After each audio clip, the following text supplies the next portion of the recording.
Hello student, आज अपने topic करेंगे हिमानी स्थलाकृतियाँ। स्थलाकृति विकास के दूतों या कारकों में हिमानी का महत्वपूर्ण योगदान है। हिमानी या हिम की नदी या हिमनद अन्य कारकों के समान चट्टान का अपरदन करता है, अपरदित पदार्थों का परिवहन करता है तथा उनका निक्षेप करता है। तो सबसे पहले अपने हिमनद के कार्यों के बारे में पढ़ लेते हैं। हिमनद के कार्यों में सामान्यतः हिमनद अपरदन, परिवहन तथा निक्षेपण का कार्य अलग अलग क्रियाओं द्वारा करती हैं। परिणाम स्वरूप अलग अलग स्थलाकृतियों का सर्जन अथवा निर्माण होता है। हिमनदी का अपरदनात्मक कार्य अनेक रूपों में संपन्न होता है। इनमें 3 प्रमुख कार्य हैं। सबसे पहले है अपघर्षण। छोटे छोटे कंकड़ों की सहायता से रगड़न, फिसलन एवं किनारों को अपरदित करता है।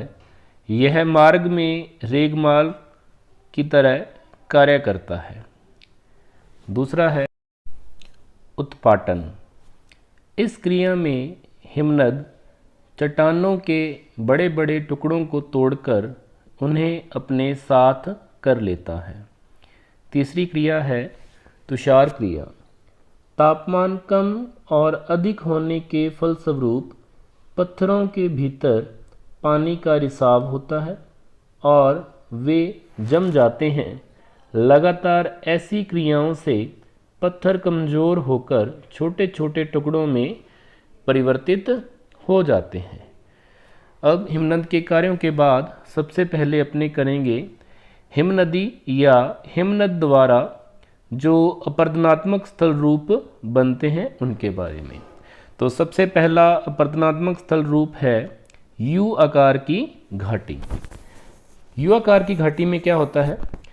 पर्वतीय भागों में घाटी हिमनद ऐसी घाटियों से होकर प्रवाहित होती है जिसके किनारे खड़े ढाल वाले एवं तली सपाट और चौरस होती है। हिमनदी की ये घाटियाँ अंग्रेजी के यू आकार से मिलती हैं। इसी आधार पर इन्हें यू आकार की घाटियाँ कहा जाता है।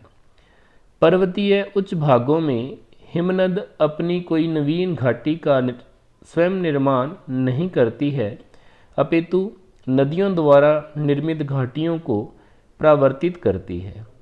हिमनद के अपघर्षण एवं उत्पाटन की क्रियाओं द्वारा ये घाटियाँ कटकर चौड़ी हो जाती हैं एवं किनारे लंबवत हो जाते हैं।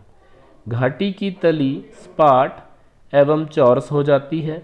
उदाहरण संयुक्त राज्य अमेरिका में योसेमाइट घाटी। इसके बाद अगला स्थल रूप है लटकती या निलंबित घाटी। जब हिमनद की मुख्य घाटी के तल से उसमें मिलने वाली सहायक घाटियों के तल अधिक ऊंचे होते हैं तो सहायक घाटियाँ मुख्य घाटी पर लटकती हुई प्रतीत होती हैं। इसी कारण से इन्हें लटकती हुई घाटी या निलंबित या बहिर्लंबी घाटी कहते हैं। हिम के पिघलते जाने पर जब इन लटकती घाटियों से जल निचली घाटी में गिरता है तो प्रपात का निर्माण होता है। इस कारण लटकती हुई घाटी को प्रपाती घाटियाँ भी कहते हैं। अगला स्थल रूप है सर्क या हिमगह्वर। पर्वतीय क्षेत्रों में घाटी हिमनद द्वारा उत्पन्न स्थल रूपों में सर्क सर्वाधिक महत्वपूर्ण होता है। सर्क हिमनदी की घाटी के शीर्ष भाग पर अर्धवृत्ताकार या कटोरे के आकार का विशाल गहरा गर्त होता है। देखने में यह अर्धगोल रंगमंच कुर्सीनुमा के समान लगता है। सर्क के निर्माण में विभिन्न भूगोलवेत्ताओं जैसे जॉनसन, गाराउड, हाउस, लेविस के विचार उल्लेखनीय है। जॉनसन का वर्ग श्रृंड सिद्धांत सबसे या सब में विशेष माननीय है। सर्क वह स्थलाकृति है जो हिमानी के स्रोत क्षेत्र में विकसित होती है, जिसके धंसे हुए भाग में हिम झील होती है। इसी हिम झील से हिमानी प्रारंभ होता है। हिमगहर का पर्वतीय ढाल अत्यंत ही तीव्र होता है, जिसके दो कारण हैं। पहला, शीर्ष पर तुषार क्रिया होती है और दूसरा, तुषार क्रिया से टूटते हुए चट्टान पर्वतीय ढाल पर अपघर्षण का कार्य करते हैं, जिससे ढाल तीव्र हो जाते हैं। इस प्रक्रिया से न सिर्फ ढाल तीव्र होती है, वरन हिमगहर का फैलाव होता है एवं अपरदित पदार्थ हिमगहर के अंग में निक्षेपित होते हैं। अतः पर्वतीय ढाल अपघर्षण के कारण कटान एवं अग्रभाग पर निक्षेप के कारण बेसिन नुमा स्थलाकृति विकसित होती है, जिसमें सदैव हिम भरे रहते हैं। इसी को बेसिन सर्क या गहर कहते हैं। इसमें एक स्थलाकृति और बनती है, टार्न। सर्क की बेसिन में अधिक हिम के दबाव के तथा गहराई के कारण चट्टानी तली से अपर्दन द्वारा गड्ढे बन जाते हैं। इस तरह जब हिम नदी पिघलकर पानी बन जाती है तो इस गड्ढे में पानी भर जाता है। इसे ही हम टार्न या रॉक बेसिन कहते हैं। उदाहरण, फिंगर येक, फिनलैंड। अब नई स्थलाकृति है, रेत या तीक्ष्ण कटक। यदि किसी कटक या लंबे पर्वत के दोनों ढाल पर हिमगहर या सर्क का विकास हो तो उस पर्वतीय ढाल पर दोनों ही तरफ से पर्वतीय शीर्ष खिसकते हैं। इससे कटक का रेखीय शीर्ष पतला एवं नुकीला हो जाता है। इसे ही रेत कहते हैं। अगली स्थलाकृति है, हॉर्न या गिरी शृंग। जब किसी पहाड़ी के पार्श्वों पर कई सर्क बन जाते हैं तथा जब निरंतर अपघर्षण द्वारा ये पीछे हटते हैं तो उनके मिल जाने पर पिरामिड के आकार की चोटी का निर्माण हो जाता है, जिसे हॉर्न या गिरी शृंग कहते हैं। उदाहरण, मैटरहॉर्न पीक, स्विट्जरलैंड। इसके बाद एक स्थलाकृति है, दर्रा, जिसे पास या कॉल कह देते हैं। दर्रे की रचना पहाड़ी क्षेत्रों में दोनों ओर से सर्क विकसित होकर एक दूसरे से मिल जाने से या मिलने से होती है। इनके मध्य की दीवार टूटने से आर पार मार्ग खुल जाता है और इन्हीं दर्रा या पास में किसी भी देश में पर्वतीय क्षेत्रों से महत्वपूर्ण स्थल मार्ग गुजरते हैं। इसके बाद अगली स्थलाकृति है, नूनाटक। विस्तृत हिम क्षेत्र में या हिमनदों के बीच ऊंचे उठे टीले जो कि चारों तरफ से हिम से घिरे होते हैं, नूनाटक कहे जाते हैं। ये द्वीप के समान बिखरे हुए नज़र आते हैं। इसी वजह से इन्हें हिमांतर द्वीप भी कहा जाता है। हिमनद द्वारा क्षैतिज अपर्दन के फलस्वरूप तथा तुषार क्रिया द्वारा अपर्दित होकर काफ़ी छोटे हो जाते हैं एवं कभी कभी अवशेष शैल मात्र रह जाता है। इसके बाद अगली स्थलाकृति है, शृंग एवं पुंछ। जब किसी हिम प्रभावित स्थल भाग में बेसाल्ट या ज्वालामुखी प्लग ऊपर या ऊपरी गांठ के रूप में निकला रहता है तो जिस ओर से हिमनद आता है उस ओर प्लग या बेसाल्ट के उठे भाग पर स्थित मुलायम मिट्टी का हिमनद द्वारा अपर्दन हो जाता है तथा ढाल से होकर हिमनद जब बेसाल्ट के उठे भाग या प्लग को पार करके दूसरी ओर उतरने लगता है तो प्लग के संचयन दूसरी ओर मुलायम शैल का कम अपर्दन होता है। इसी कारण से दूसरी ओर का ढाल हल्का और मंद अपर्दन होता है। यह हल्का ढाल दूर तक विस्तृत रहता है तथा देखने में बेसाल्ट की ग्रीवा या श्रृंग के पीछे संलग्न एक लंबी पूंछ के समान लगता है। इस तरह के बेसाल्ट या प्लग वाले ऊंचे भाग को श्रृंग एवं उसके पीछे वाले भाग को पूंछ कहते हैं। अगली स्थलाकृति इसमें अपने करेंगे भेड़ पीठ या रौश मुटाने। यह एक विशिष्ट पहाड़ी स्थलाकृति है जो हिमानी के मध्य विकसित होती है। यदि किसी हिमानी के मध्य पहाड़ी नुमा आकृति हो या हिमानी उस टीले के ऊपर चढ़ने का प्रयास करती है तो इस क्रम में उस पहाड़ी टीले का अपघर्षण होता है और उसकी सतह चिकनी होती है। लेकिन जब हिम पहाड़ी के शीर्ष पर आ जाता है तो दूसरी ढाल पर गुरुत्वाकर्षण के कारण तेजी से बहकर नीचे उतरता है। इसी वजह से चट्टानों पर दबाव पड़ता है और टूटने लगता है।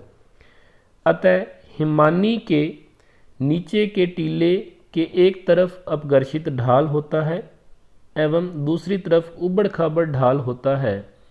ऐसी आकृति को रौश मुटाने या भेड़पीठ कहते हैं। अगली स्थलाकृति है हिम सोपान।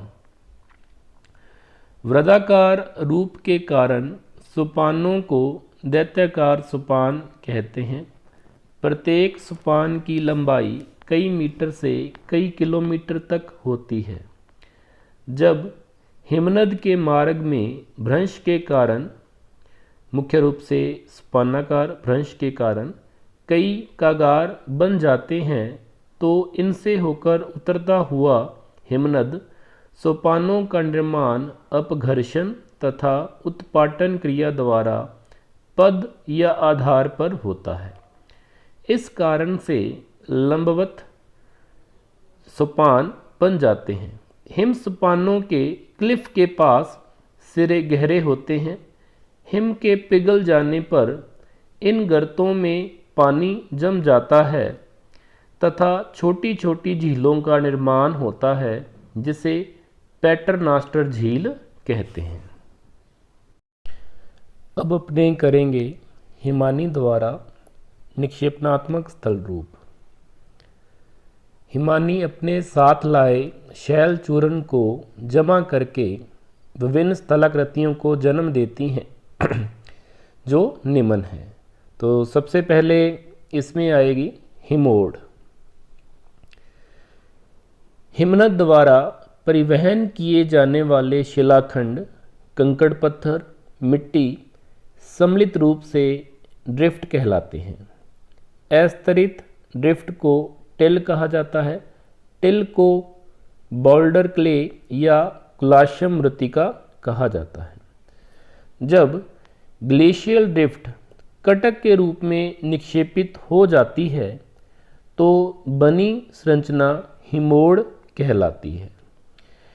हिमोड़ के बनने के स्थान के आधार पर हिमोड़ निम्न प्रकार के हो सकते हैं। तो इसमें सबसे पहले है पार्श्विक हिमोड़। हिमानी अपने साथ लाए टिल को पार्श्वों के सहारे पतले कटक के रूप में जमा कर देती है जो संकरे, लंबे तथा खड़े ढाल युक्त होते हैं। दूसरा टाइप है हिमोड़ का मध्यस्थ हिमोड़। दो हिमानियों के संगम पर उनके पार्श्विक हिमोड़ के मिलने से मध्यस्थ हिमोड़ की रचना होती है। एक है तलस्थ हिमोड़। हिमनद के तलीय भागों में निक्षेपित पदार्थों से तलस्थ हिमोड़ निर्मित होते हैं। इनमें रेत से लेकर बड़े शिलाखंडों तक के विभिन्न प्रकार के तलछटी पदार्थ मिलते हैं। अगला टाइप है हिमोड का अग्रतस्थ हिमोड या टर्मिनल मोरेन्स। हिमनद के अग्रभाग के पिघलने पर उसके आगे बढ़ने पर रोक लग जाती है, तभी उसके साथ प्रवाहित पदार्थ यहाँ निक्षेपित होने से बनने वाली अर्धचंद्राकार कटक की आकृति को अंतिम हिमोड कहते हैं। इसके बाद अगली स्थलाकृति है ड्रमलिन। ड्रमलिन, इसका निर्माण छोटे टिल्लों के रूप में ग्लाशम मृत्तिका द्वारा होता है। इसका आकार व स्वरूप उल्टी नाव या अंडों की टोकरी की तरह होता है, इसलिए इसे एग बास्केट टोपोग्राफी भी कहते हैं। इनके मध्य दलदल उत्पन्न हो जाती है। इसके बाद अपने स्थलाकृतियाँ पढ़ेंगे हिमानी जलोढ़ स्थलाकृतियाँ। हिमानी जलोढ़ स्थलाकृतियों में सबसे पहले अपने देखते हैं एस्कर या जिसे मृदु कटक कह देते हैं। एस्कर में क्या होता है? यह टिल द्वारा निर्मित लंबे, संकरे तथा सर्पिलाकार वाले या सर्पिलाकार आकार वाले लहरदार तीव्र ढाल युक्त कटक होते हैं, जिनकी रचना बजरी, रेत तथा कंकड़ पत्थर से होती है। इनकी ऊंचाई 100 मीटर तक तथा लंबाई सैकड़ों से कई किलोमीटर तक होती है। एस्कर दलदली, ऊंची नीची झीलों तथा घाटियों में फैले हुए हैं। एस्करों पर पुल, प्राकृतिक सुरंगें भी बना सकते हैं। अलास्का के मैलस्पीना हिमनद के मुख पर दीवार स्थित है। अगला पॉइंट है केम। हिमनदी के मुख पर हिम पिघलने से उसके साथ प्रवाहित हो रहा टिल एक पर्वत श्रेणी के रूप में एकत्रित हो जाता है। ऐसी पर्वत श्रेणियों को केम कहते हैं। इनका नामकरण सर्वप्रथम जेमिसन ने 1874 में किया था। कई केम मिलकर केम वेदिका की रचना करते हैं। केम वेदिका घाटियों के पार्श्वों में बना एक चबूतरा होता है। अगला पॉइंट है कैटिल। केम के विपरीत कैटिल गर्त होते हैं, जिनकी रचना बड़े हिमखंडों के पिघलने से होती है। इन्हें जल गर्तिका भी कहते हैं। इनके मध्य छोटे टिल्ले स्थित होते हैं, जिन्हें हिम टेकरियाँ या हमक कहते हैं। लास्ट अपनी स्थलाकृति है हिमानी अवक्षेप मैदान। जब हिमानी का अग्रभाग पिघलकर नदी के रूप में प्रवाहित होने लगता है, जिसमें विद्यमान छोटे बड़े टुकड़े विस्तृत रूप में जमा हो जाते हैं, जिससे इन अवसादों के पदार्थों की एक परत बन जाती है, इसे हिमानी अवक्षेप मैदान कहते हैं।